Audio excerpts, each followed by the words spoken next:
Hey guys, welcome back to BAMA Network. I'm Katelyn Heffler and I'm here with my co-anchor Jayde Saylor.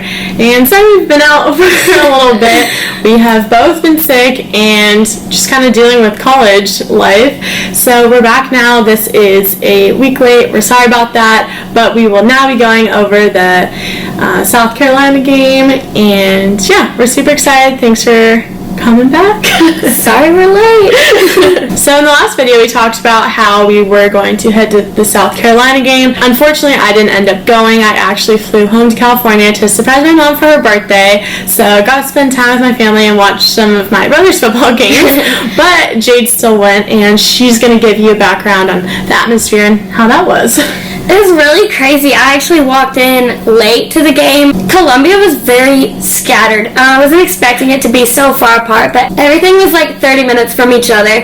So we got to the game close to the end of the first quarter, and I walked in thinking it was the second quarter, and I was freaking out. Like, everyone was on their feet, and like all the South Carolina fans had their white towels slinging it around, and like Sandstorm played like 100 times. I wasn't expecting to walk in and the score be so close at the end of the first quarter, which I thought was the second quarter at the time.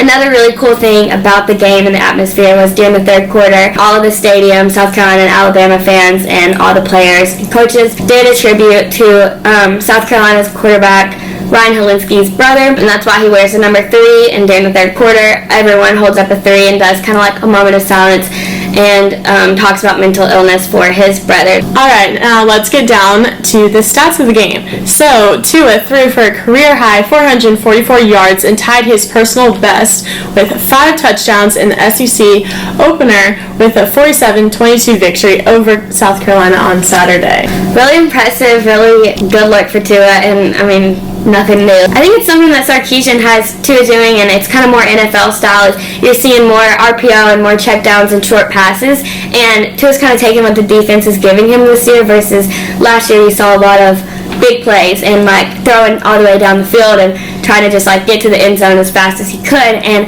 so now you're hearing complaints from the fans like, well, Tua can't throw it deep because he's taking the shorter passes. But last year, I mean, and plenty of other times, and even this season, we saw that Tua can throw it deep, and I think it's more beneficial for our offense and defense that Tua's taking these plays perfectly fine. He's still scoring the same amount of touchdowns. His numbers look even better than last year, so like you just said, he had a career game. Last season, Alabama's RPO percentage was only 15.11%, and this season it's 32.68%, so that's a significant change in how we're running the offense this season. Now on to Najee Harris with the highlight play that was all over Twitter that I just could not get enough of. I don't think any of the fans could.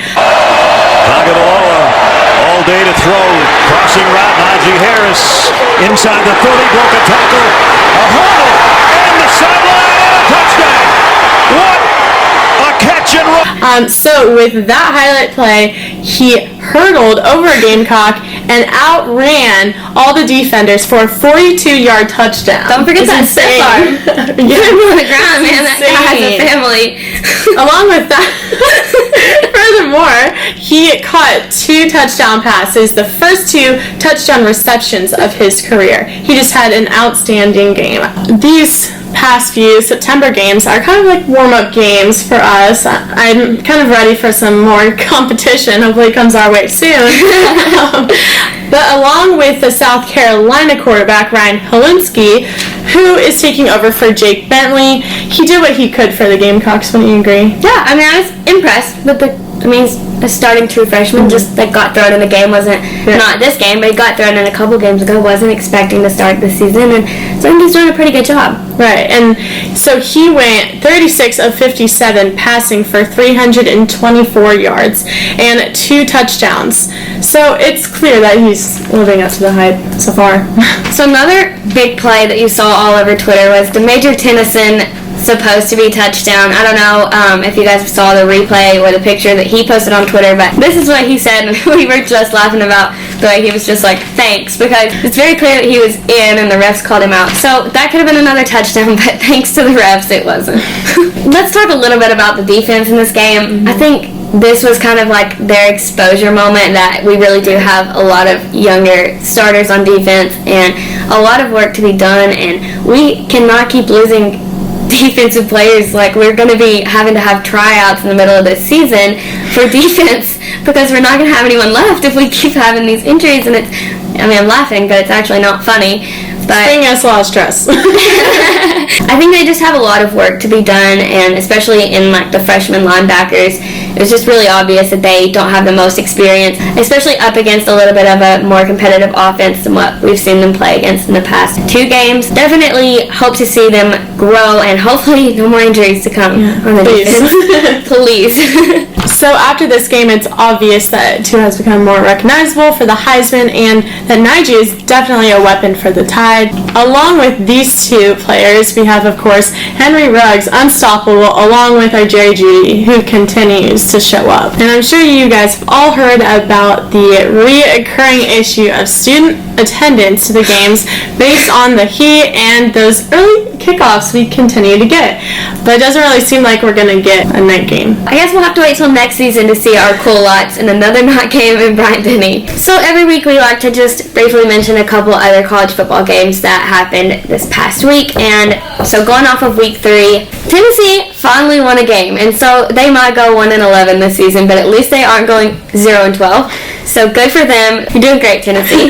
Maryland lost to Temple. A lot of people had been hyping Maryland up all season, saying they were going to make the playoffs, and I never thought that was going to happen. Now let's talk about Florida and Kentucky. First of all, it really looked like Kentucky was having a game. They looked amazing during the first half, and I really thought they were going to win. Unfortunately, quarterback Felipe Franks suffered an ankle injury, and he's going to be out for the rest of the season. It looked pretty nasty. They wouldn't replay it on TV, but you can find it on the internet. And so his backup, Kyle Trask, came in, bringing the Gators back to win 29-21 against UK. So it was a pretty heartbreaking loss for the Cats, but a pretty successful game for the Gators, given the fact that they were down so much and they lost their starting quarterback. A lot of people now have been hyping up Kyle Trask, saying he's a Heisman candidate just because he had one good game. But if you look at the stats, Felipe Franks went 12 for 17 for 174 yards, 1 touchdown, 1 interception, and Kyle Trask went 9 for 13, 126 yards. For him to play significantly less time in this game and to be the backup, that's a pretty impressive stat. And the last thing we want to mention is, as we're in the middle of filming this, quarterback commit to USC Bryce Young just flipped to Alabama. So, ladies and gentlemen, we have ourselves a quarterback. And that's all for this episode. Thank you guys so much for continuing to support us. Sorry we're a week late, but it might happen again, might not. We're trying to do the best we can. But thanks so much for watching. We're excited to see you guys in a few more days with our Southern Miss Breakdown. If you like this episode, don't forget to like and subscribe. And we also love to hear your guys' comments. We're working on getting a backdrop next. And yeah, we're going to continue to improve throughout our episodes. And that's all for now. I'm Katelyn Heffler. And I'm Jayde Saylor. Roll Tide.